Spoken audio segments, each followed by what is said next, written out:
তাহলে আমরা এখান থেকে কি বলতে পারছি যে P1 বিবৃতিটি সত্য। তাহলে অতএব আমরা এখানে লিখছি, অতএব লিখছি P1 সত্য।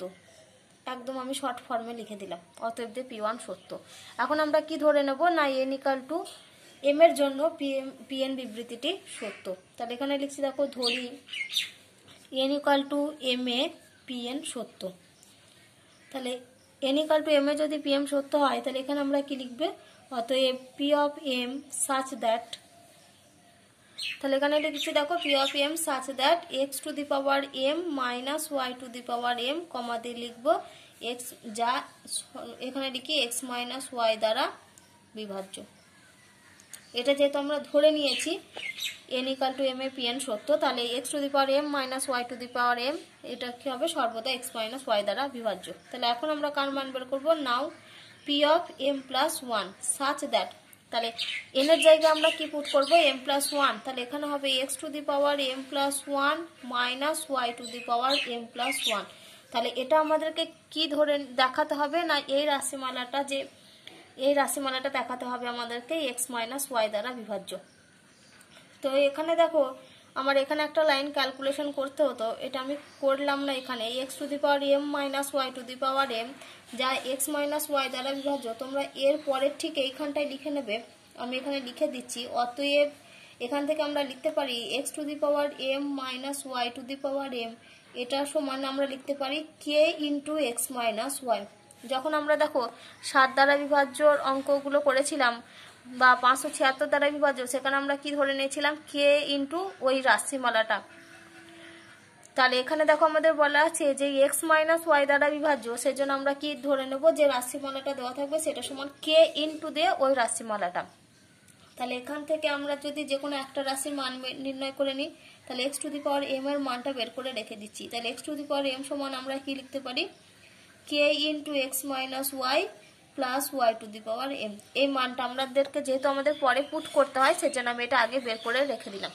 তাহলে এখানে দেখো এটা রয়েছে আমাদের কত, P of m plus 1 such that x⁻m plus 1 minus y⁻m plus 1। তাহলে এটা সমান দেখো আমরা লিখতে পারি x⁻m into x minus y⁻m into y, এটা আমরা লিখতে পারি। এবার আমরা কি করব, এই যে x⁻m আমি দেখো মান বের করে আগে রেখে দিয়েছি, k × x minus y plus y⁻m। এখন আমরা এই x⁻m এর জায়গায় ওই মানটা পুট করব। তাহলে এখানে আমরা পাচ্ছি দেখো k × x minus y plus y⁻m, এর বাইরে কত আছে, এর বাইরে আছে x into x minus y⁻m into y। তারপরে বাকি রাশিমালাটা, এবার আমরা এই পুরো রাশিমালাটাকে ভেঙে লিখব। তাহলে এখান থেকে দেখো আমরা পাচ্ছি k × x minus y into x, তাহলে এটা হবে আমাদের kx × x minus y plus এটা হবে x × y⁻m minus y × y⁻m। তাহলে এখান থেকে দেখো আমাদের কমন আসবে কত, y⁻m কমন আসবে। তাহলে এখান থেকে আমরা পাচ্ছি k × x minus y, এখানে প্লাস y⁻m, এই দুটো থেকে কমন নিচ্ছি, তাহলে y⁻m × x minus y। আবার দেখো এই দুটো রাশিমালা থেকে কত কমন আসবে, x minus y কমন আসবে। তাহলে x minus y যদি কমন নিই, তাহলে ইনটু ভেতরে পড়ে থাকবে দেখো kx plus y⁻m। তাহলে দেখো আমরা রাশিমালাটাকে এই P of m plus 1 যে রাশিমালাটা আমরা লিখেছি x⁻m plus 1 minus y⁻m plus 1, এই রাশিমালাটাকে দেখো x minus 1 y ইনটু দিয়ে একটা রাশিমালার আকারে প্রকাশ করতে পেরেছি। তাহলে এটা আমরা কমা দিয়ে কি লিখতে পারি, কমা দিয়ে লিখি x minus y দ্বারা বিভাজ্য। যেহেতু আমরা পুরো রাশিমালাটা x minus y ইনটু একটা রাশিমালার ফর্মে নিয়ে আসতে পেরেছি, তাহলে এখান থেকে আমরা কি লিখতে পারি, যে অতএব P of m plus 1 বিবৃতিটি সত্য। এটা আমরা প্রমাণ করতে পারলাম, P of m plus 1 বিবৃতিটি সত্য। এরপর আমাদের যেটা নেক্সট স্টেপ যেটা লিখতে হয়, সেটা প্রত্যেকটা অঙ্কের ক্ষেত্রেই সেম। তাহলে দেখো আমি শেষের লাইনটা লিখে দিয়েছি যে যেহেতু P1 সত্য এবং P of m সত্য হলে P of m plus 1 সত্য হয়, সুতরাং গাণিতিক আরোহণ তত্ত্বের সাহায্যে বলা যায় Pn সত্য যখন n belongs to capital N। এবারে দেখো এই অঙ্কটা 2 এর দাগের অঙ্ক, আর 2 এর অঙ্কটার পরে আমাদের 3 এর দাগের যে অঙ্কটা রয়েছে, তাহলে এখানে দেখো আমাদের 2 এর অঙ্কটা ছিল x ও y দুটি বাস্তব সংখ্যা হলে গাণিতিক আরোহণ পদ্ধতির সাহায্যে দেখাতে বলেছিল x⁻n minus y⁻n সর্বদা x minus y দ্বারা বিভাজ্য। যখন কি বলা আছে যে এনটা বিলংস টু ক্যাপিটাল এন। তো N belongs to capital N মানে হচ্ছে এনটা হচ্ছে ন্যাচারাল নাম্বারের সেট, আর ন্যাচারাল নাম্বারের সেট মানে কোনগুলো আমরা জানি ন্যাচারাল নাম্বার হয় 1 2 3 4 ডট ডট, মানে আমাদের ন্যাচারাল নাম্বারের সেটটাতে সেখানে আমাদের কোনো সময় 0 আসে না, আর এই যে 1 আর 2 এর মধ্যবর্তী যে সংখ্যাগুলো সেই সংখ্যাগুলো আমাদের নেওয়া চলে না। এই সম্পূর্ণ গোটা গোটা মানে যে অঙ্কগুলো রয়েছে সেই অঙ্কগুলো নিতে হয়। তো এর পরের যে অঙ্কটা রয়েছে সেখানে দেখবে তোমাদের বলা আছে যে এন একটি অযুগ্ম ধনাত্মক অখণ্ড সংখ্যা হলে সেখানে গাণিতিক আরোহণ পদ্ধতির সাহায্যে প্রমাণ করতে বলেছে A to the power N plus B to the power N সর্বদা এ প্লাস বি দ্বারা বিভাজ্য। তাহলে দেখো এখানে রাশিমালাটা আমাদের কত দিয়েছে, A to the power N plus B to the power N. তাহলে এটা হচ্ছে 3 দাগের অঙ্ক। আমি অঙ্কের পুরোটা ক্যালকুলেশন মানে তোমাদের করে দেবো না, আমি জাস্ট একটু বলে দিচ্ছি। তাহলে এখানে দেখো রয়েছে কত, A to the power N plus B to the power N, এই রাশিমালাটা কত দেখাতে হবে আমাদেরকে, এ প্লাস বি দ্বারা বিভাজ্য। আর এখানে এখন আমরা যে অঙ্কটা করেছিলাম সেটা হচ্ছে x to the power n minus y to the power N, এই রাশিমালাটা সর্বদা এক্স মাইনাস ওয়াই দ্বারা বিভাজ্য। তো এখানে দেখো যেটা বলে দেওয়া আছে যে এন হচ্ছে অযুগ্ম ধনাত্মক অখণ্ড সংখ্যা। এনটা কি ধরনের সংখ্যা, দেখো আমি লিখছি অযুগ্ম ধনাত্মক অখণ্ড সংখ্যা। তাহলে দেখো অযুগ্ম ধনাত্মক অখণ্ড সংখ্যা, সেখানে আমাদের সংখ্যাগুলো কিরকম আসবে দেখো, 1 3 5 7 ডট ডট, এই সংখ্যাগুলো আসবে। যেহেতু এখানে বলেছে অযুগ্ম ধনাত্মক, ধনাত্মক মানে হচ্ছে এখানে প্রত্যেকটা সবার আগে সাইনগুলো কি আছে, প্লাস আছে, মানে এখানে কোনো মানে নেগেটিভ জাতীয় কোনো সংখ্যা নেই। তাহলে এনটা যদি অযুগ্ম ধনাত্মক সংখ্যা হয় তাহলে এখানে আমাদেরকে কি করতে হবে না, এন সমান, আমরা যেখানে গাণিতিক বিবৃতিতে পি অফ এন ধরে নিয়েছিলাম এখানে আমাদেরকে এন সমান ধরে নিতে হবে 2k প্লাস 1। কেননা যদি আমরা 2k প্লাস 1 ফর্মটা লিখি তবেই দেখো আমাদের এনটা অযুগ্ম ধনাত্মক অখণ্ড সংখ্যা হচ্ছে। তুমি এখানে কে এর জায়গায় 1 পুট করো, কে এর জায়গায় যদি 1 পুট করি তাহলে দেখো এটা আমাদের শুরুতে কত হবে, 2 2 4 আর 1 5, বা কে তে যদি আমরা 0 পুট করি তাহলে 0 পুট করি যদি, তাহলে দেখো আসবে 1। তাহলে দেখো শুরুতেই আমাদেরকে এন সমান কত ধরে নিতে হবে, এন সমান আমাদের ধরে নিতে হবে 2k প্লাস 1। তাহলে আমরা যে গাণিতিক বিবৃতিটা এতক্ষণ ধরে প্রত্যেকটা অঙ্কের ক্ষেত্রে পি অফ এন দ্বারা সূচিত করছিলাম, এখানে আমাদের গাণিতিক বিবৃতিটা তাহলে আমাদের কি হয়ে যাবে, পি অফ কে, যেহেতু আমি এন সমান কত লিখেছি 2k প্লাস 1। তাহলে এক্ষেত্রে আমাদের অঙ্কটা প্রথম লাইনটা হবে P of K such that, আমরা এন এর জায়গায় কত পুট করেছি, এন এর জায়গায় 2k প্লাস 1 পুট করেছি, তার মানে বিবৃতিটা হচ্ছে আমাদের P of K such that আমরা কত লিখবো, A to the power 2k plus 1 plus B to the power 2k plus 1, যেটা হচ্ছে সর্বদা এ প্লাস বি এই রাশিটা দ্বারা বিভাজ্য। তারপরে প্রত্যেকটা নিয়ম সেম, এখান থেকে আমরা কত মান বের করব, পি অফ 1 বের করব, সেই রাশিমালাটা আমাদের কত হবে, এ প্লাস বি দ্বারা বিভাজ্য হবে। এখানে এ প্লাস বি দ্বারা বিভাজ্য, তোমরা যদি কে এর জায়গায় 1 পুট করো তাহলে দেখো এটা এ কিউব প্লাস বি কিউবের ফর্মুলা চলে আসবে, মানে রাশিমালাটা চলে আসবে এ কিউব প্লাস বি কিউব। আবার এ কিউব প্লাস বি কিউবের ফর্মুলা আমরা কত লিখি, এ plus B into A square minus A B plus B square. তাহলে আমরা বলতে পারছি এই রাশিমালাটাও কি অবশ্যই এ প্লাস বি দ্বারা বিভাজ্য, যেহেতু এ প্লাস বি ইন্টু দিয়ে এই রাশিমালাটা এসেছে এটা। তাহলে আমরা বলতে পারি যে কে ইকুয়াল টু 1 এর বিবৃতিটি সত্য। এবার আমাদেরকে কি ধরে নিতে হয় যে কে ইকুয়াল টু এম এর জন্য বিবৃতিটি সত্য, তার মানে এখান থেকে আমরা বলতে পারি A to the power 2k plus 1 plus B to the power 2k plus 1, এটা সমান আমরা লিখতে পারি যে কোনো, সরি এখানে কে হবে না এম হবে, A to the power 2m plus 1, A to the power 2m plus 1 plus B to the power 2m plus 1, এটা সমান দেখো যেহেতু এ প্লাস বি দ্বারা বিভাজ্য তার মানে এখানে আমরা একটা যে কোনো একটা সংখ্যা নিয়ে আসতে পারি, তাহলে আর ইন্টু এ প্লাস বি লিখতে পারি, তাই তো, যেটা আমরা আগের অঙ্কটার ক্ষেত্রে কি করেছিলাম, কে ইন্টু এক্স মাইনাস ওয়াই করেছিলাম। এখানে যেহেতু কে আমি এখানে ধরেছি সেজন্য আমি এটা আর ধরে নিলাম, আর ইন্টু এ প্লাস বি। তাহলে এখান থেকে আমাদেরকে যে কোনো একটা রাশির মান নির্ণয় করতে হয়, এ to the power 2m plus 1 সমান আমরা পাবো আর ইন্টু এ প্লাস বি, এখানে হবে minus b to the power 2m plus 1।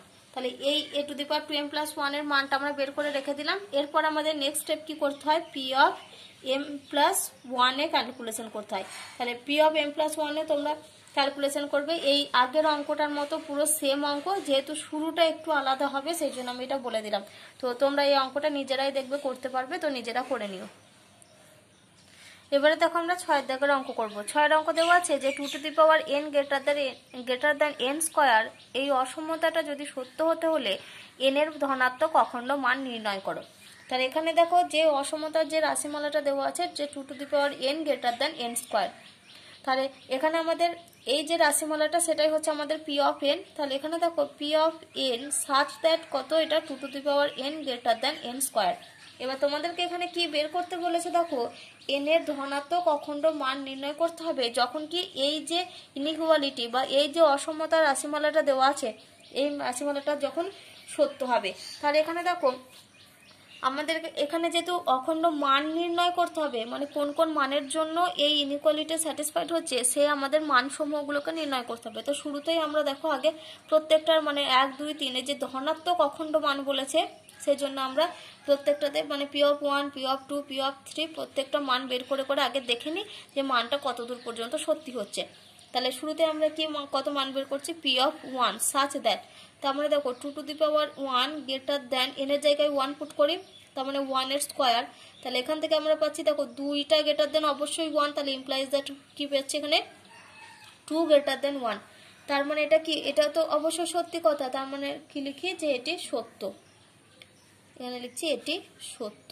এবার আমরা কত পুট করব, n এর জায়গায় 2 পুট করব, তার মানে এটা হচ্ছে মানে পুট করছি কত n এর জায়গায় 2, তাহলে এটা হবে পি অফ 2 সাচ দ্যাট, তাহলে n এর জায়গায় 2 পুট করলে হচ্ছে 2 স্কয়ার গ্রেটার দ্যান মানে n এর জায়গায় 2, তাহলে এটাও দেখো 2 এর স্কয়ার চলে আসবে। এখানে দেখো 2 এর স্কয়ার মানে 4, আবার 2 এর স্কয়ার মানে 4, 4টা তো কোনোদিনও গ্রেটার দ্যান 4 হতে পারে না, কারণ 4টা সবসময় ইকুয়াল 4।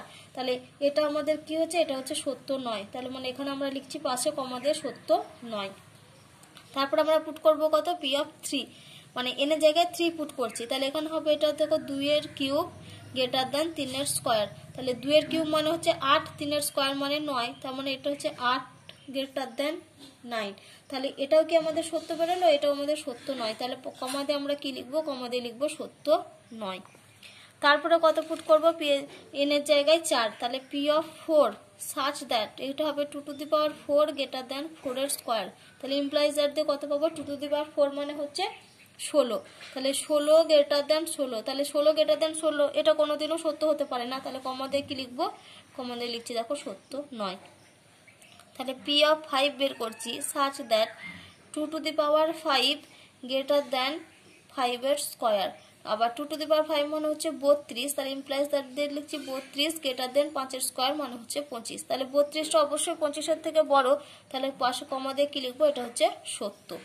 এবার মান বের করি পি অফ 6 গ্রেটার দ্যান, তাহলে এটা হবে 2 to the power 6 greater than 6 এর স্কয়ার, তাহলে ইমপ্লাইজ দ্যাট 2 টু দি পাওয়ার 6 মানে হচ্ছে 64 গ্রেটার দ্যান 36, তাহলে এই ঘটনাটাও সত্যি, তার মানে এরপরে হচ্ছে এটা হচ্ছে সত্য।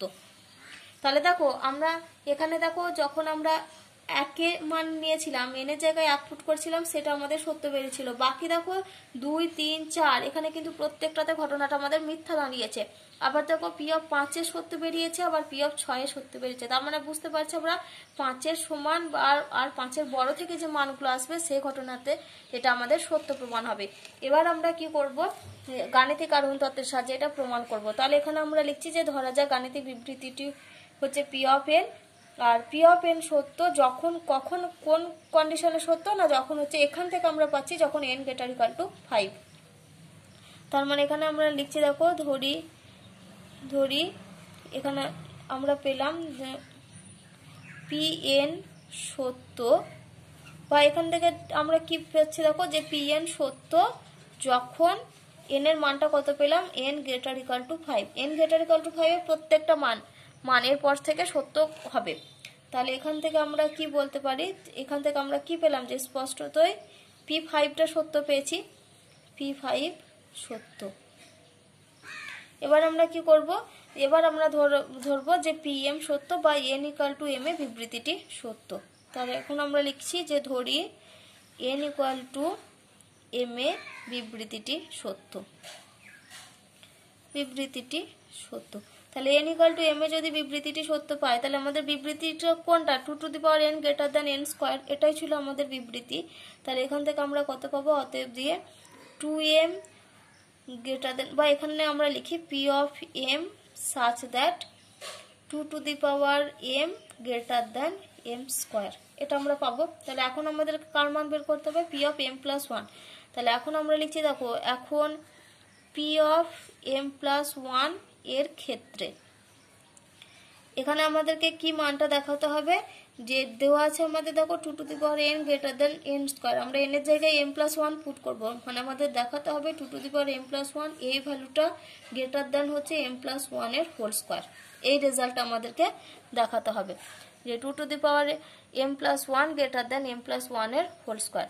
তাহলে এখন আমরা কি লিখেছি? দেখো পি অফ এম প্লাস ওয়ানের ক্ষেত্রে এবার আমরা এখানে মানটা নির্ণয় করব। তাহলে দেখো আমরা m থেকে যে মানটা পাই n ইকুয়াল টু m এর জন্য, সেখানে বিবৃতিটা সত্য ধরার জন্য আমরা কি পেয়েছিলাম? 2 to the power m greater than m square. তাহলে এখানে আমরা একটা কন্ডিশন কি পেলাম? 2 to the power m greater than m square. আবার আমরা জানি যে 2 to the power m greater than এটা সবসময় বড় হবে 2m প্লাস ওয়ানের থেকে। তোমরা এখানে m এর জায়গাতে যাই মান পুট করো না কেন, দেখবে এখানে 2 to the power mটা greater than হবে 2m প্লাস ওয়ানের থেকে। এবার আমরা কি করছি? এই রাশিমালাটা আর এই রাশিমালাটা এই দুটোকে যোগ করে দিচ্ছি। তাহলে এটাকে যদি আমরা 1 ধরি আর এটাকে যদি 2 বলি, তাহলে আমরা এখন কি করছি? 1 প্লাস 2 করছি। তাহলে 1 প্লাস 2 করলে আমরা কত পাবো? বাম দিকের রাশিমালা 2 to the power m plus 2 to the power m greater than m square plus 2m plus 1। তাহলে এখান থেকে দেখো 2 to the power m plus 2 to the power m, তার মানে এটা আমরা পাবো 2 into 2 to the power m greater than m square plus 2m plus 1, মানে এই রাশিমালাটা সমান আমরা কত লিখতে পারি? m প্লাস ওয়ানের হোল স্কোয়ার। তাহলে এটা হচ্ছে m প্লাস ওয়ানের হোল স্কোয়ার। আবার এখানে দেখো 2 into 2 to the power m, মানে এটা আমরা লিখতে পারি কত? 2 to the power m plus 1 greater than m plus ওয়ানের হোল স্কোয়ার। তাহলে এখানে দেখো আমরা কি পেলাম? যে এই রাশিমালাটার মধ্যে প্রমাণ করতে হতো, কারণ আমি আগেই লিখে রেখে দিয়েছিলাম যে 2 to the power m plus one greater than m plus one এর হোল স্কোয়ার। তাহলে এখানে দেখো আমরা কি পেলাম? যে P of M plus one এটা সত্য পেলাম। তাহলে অতএব দিয়ে আমরা কি লিখছি? অতএব P of M plus one সত্য। এবার তোমাদের দেখো এখানে যেটা মান চেয়েছে যে এন এর ধনাত্মক অখণ্ড মানগুলি নির্ণয় করো। তাহলে দেখো শেষের লাইনটা আমাদের প্রত্যেকটা অঙ্কের ক্ষেত্রে সেম। এখানে আমরা কি লিখলাম? যে যেহেতু পি অফ 5 সত্য, কারণ আমরা 5 থেকে সত্য পেয়েছি, পি অফ 5 সত্য এবং পি অফ এম সত্য হলে P of M plus one সত্য হয়, সুতরাং পি এন সত্য যখন এন গ্রেটার ইকুয়াল টু 5। এবার তোমাদের দেখো এখানে রাশিমালা যেটা আনসার চেয়েছে সেটা হচ্ছে এন এর ধনাত্মক অখণ্ড মানগুলি নির্ণয় করো। তাহলে এন এর ধনাত্মক অখণ্ড মানের জন্য আমাদেরকে কি নির্ণয় করতে হবে? না এন এর সেই সমস্ত ধনাত্মক অখণ্ড মানগুলো নির্ণয় করতে হবে যেখানে কোন কন্ডিশনটা স্যাটিসফাইড হচ্ছে? এই যে 2 to the power n greater than n square এই রাশিমালাটা যে মানের জন্য স্যাটিসফাই করেছে। তো শুরুতে দেখো আমরা যখন n এর জায়গায় 1 পুট করেছিলাম সেই ঘটনাটা সত্য হয়েছিল, বাকি দেখো 2, 3, 4 ঘটনাটা সত্যি হয়নি। কিন্তু 5 পর থেকে 5 এবং 5 পর থেকে যে সংখ্যাগুলো নিচ্ছে সেই সংখ্যা ঘটনাটা আবার তখন সত্যি হচ্ছে। তাহলে এখানে আমাদের যেটা আনসার চেয়েছে যে n এর ধনাত্মক অখণ্ড মান, তাহলে তোমরা লিখবে অতএব n এর ধনাত্মক অখণ্ড মানগুলি হলো